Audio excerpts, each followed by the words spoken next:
ঔষধ খাবার সময় বিসমিল্লাহ বলা যাবে কিনা? অনেকে বলে বিসমিল্লাহ বললে রোগে বরকত হয়।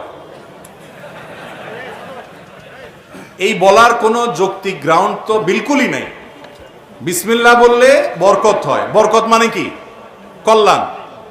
এখন ঔষধ সেবন করার সময় যদি আপনি বিসমিল্লাহ বলেন, তাহলে সেক্ষেত্রে আরোগ্য লাভের, সুস্থতার ক্ষেত্রে বরকত হবে। কিসের ক্ষেত্রে বরকত হবে? সুস্থতার ক্ষেত্রে।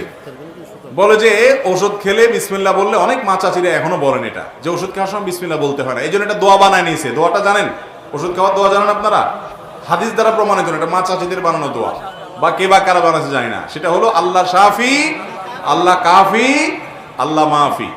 আল্লাহ শাফির মানে তো আমরা বুঝি, মানে আল্লাহ সুস্থতা দিবে, ভালো কথা। আল্লাহ কাফি, আল্লাহ যথেষ্ট, সেটাও বুঝলাম, ভালো কথা। আল্লাহ মাফি মানে কি? যারা মিডিল ইস্টে থাকেন, সৌদি আরব, কাতার ইত্যাদি, দুবাইতে থাকেন, মাফি মানে নাই। তো আসলে এই অর্থে না, ওইটার একটা ভালো অর্থ আছে, সেটা হলো আল্লাহ মুআফিন। এই যে আল্লাহ শাফি, আল্লাহ কাফি, আল্লাহ মাফি বলে না, এটা মাফি মানে নাই যে সেই মাফি না, এটা বলা হয় আল্লাহ মুআফিন।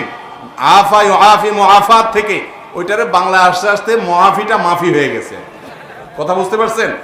কিন্তু এরকম কোন দোয়া নবী করিম সাল্লাল্লাহু আলাইহি ওয়াসাল্লাম হাদিস দ্বারা প্রমাণিত হয়েছে বলে আমার জানা নাই, যে ওষুধ খাওয়ার সময় এরকম কোন দোয়া। অন্য সব কিছুতে যেরকম বিসমিল্লাহ, এটা শুরুতেও কি বিসমিল্লাহ।